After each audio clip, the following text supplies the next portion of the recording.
de ética profissional do servidor público do IBGE. Capítulo 1, Seção 1 das regras deontológicas. Inciso 1.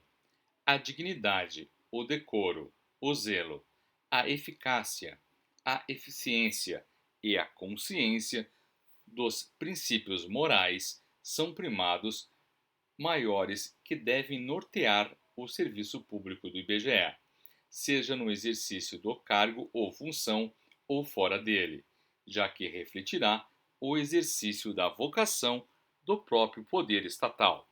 Seus atos, comportamentos e atitudes serão direcionados para a preservação da honra e da tradição do serviço público, como um todo e em especial das pesquisas estatísticas e geocientíficas oficiais, cujas fontes de dados escolhidas devem contemplar a qualidade, a oportunidade, os custos e o ônus para os cidadãos. Inciso 2. O servidor público não poderá jamais desprezar o elemento ético de sua conduta. Assim, não terá que decidir somente entre o legal e o ilegal, o justo e o injusto, o conveniente e o inconveniente, o oportuno e o inoportuno, mas principalmente entre o honesto e o desonesto, consoante as regras contidas no artigo 37, caput e parágrafo 4º da Constituição Federal, por se integrar a condição de servidor do IBGE. O elemento ético da conduta abrange, além dos primados maiores, a adoção dos melhores princípios, métodos e práticas, de acordo com considerações estritamente profissionais, incluídos os princípios técnicos, científicos e a ética profissional. Inciso 3. A moralidade da administração pública não se limita à distinção entre o bem e o mal, devendo ser acrescida da ideia de que o fim é sempre o bem comum. O equilíbrio entre a legalidade e a finalidade na conduta do servidor público é que poderá consolidar a moralidade do ato administrativo, para melhor exercício de sua função pública no IBGE. O servidor deve ter consciência da relevância das informações estatísticas e geocientíficas, a fim de atender ao direito à informação pública de modo imparcial e com igualdade de acesso. É imprescindível que o servidor do IBGE zele pela qualidade dos processos de produção das informações oficiais, adotando critérios de boas práticas tanto nas atividades finalísticas quanto nas atividades de apoio. Inciso 4. A remuneração do servidor público é custeada pelos tributos pagos direta ou indiretamente por todos, até por ele próprio, e por isso se exige como contrapartida que a moralidade administrativa se integre no direito, como elemento indissociável de sua aplicação e de sua finalidade, erigindo-se, como consequência, em fator de legalidade. Inciso 5. O trabalho desenvolvido pelo servidor público perante a comunidade deve ser entendido como acréscimo ao seu próprio bem-estar, já que, como cidadão integrante da sociedade, o êxito desse trabalho pode ser considerado como seu maior patrimônio. Inciso 6. A função pública deve ser tida como exercício profissional e, portanto, se integra na vida particular de cada servidor público. Assim, os fatos e atos verificados na conduta do dia a dia em sua vida privada poderão acrescer ou diminuir o seu bom conceito na vida funcional. Inciso 7.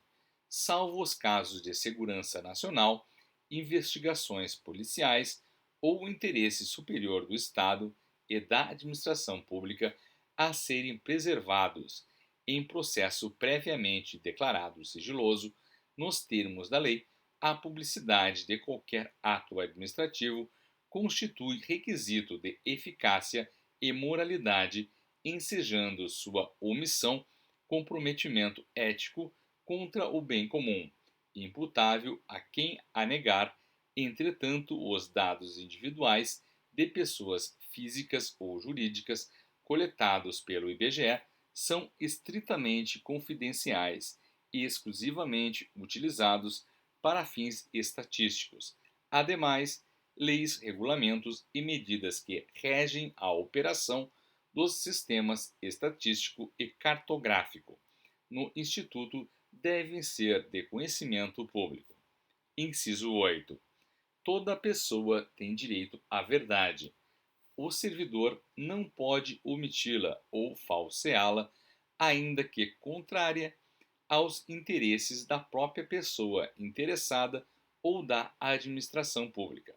Nenhum Estado pode crescer ou estabilizar-se sobre o poder corruptivo do hábito do erro, da opressão ou da mentira, que sempre aniquilam até mesmo a dignidade humana, quanto mais a de uma nação.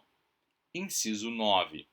A cortesia, a boa vontade, o cuidado e o tempo dedicados ao serviço público caracterizam o esforço pela disciplina. Tratar mal uma pessoa que paga seus tributos, direta ou indiretamente, significa causar-lhe dano moral. Da mesma forma, causar dano a qualquer bem pertencente ao patrimônio público, deteriorando-o por descuido ou má vontade, não constitui apenas uma ofensa ao equipamento e às instalações ou ao Estado, mas a todos os homens de boa vontade que dedicaram sua inteligência, seu tempo, suas esperanças e seus esforços para construí-los. Inciso 10. Deixar o servidor público, qualquer pessoa, à espera de solução que compete ao setor em que exerça suas funções, permitindo a formação de longas filas ou qualquer outra espécie de atraso na prestação do serviço, não caracteriza apenas atitude contra a ética ou ato de desumanidade, mas principalmente grave dano moral aos usuários dos serviços públicos. Inciso 11. O servidor deve prestar toda a sua atenção às ordens legais de seus superiores, velando atentamente por seu cumprimento e assim evitando a conduta negligente, os repetidos erros, o descaso e o acúmulo de desvios, tornam-se às vezes difíceis de corrigir e caracterizam até mesmo imprudência no desempenho da função pública. Inciso 12. Toda ausência injustificada do servidor do seu local de trabalho é fator de desmoralização do serviço público, o que quase sempre conduz à desordem nas relações humanas. Inciso 13. O servidor que trabalha em harmonia com a estrutura organizacional, respeitando seus colegas e cada concidadão, colabora e de todos pode receber colaboração, pois sua atividade pública é a grande oportunidade para o crescimento e o engrandecimento da nação. O caráter colaborativo e participativo deve estar presente nas atividades estatísticas e cartográficas, privilegiando-se, assim, um contato estreito e harmonioso entre ambas as atividades, contato essencial para melhorar a qualidade, comparabilidade e coerência dos dados produzidos. Esse espírito colaborativo e participativo deve estender-se à coordenação dos sistemas estatísticos e cartográficos nacionais de responsabilidade do IBGE.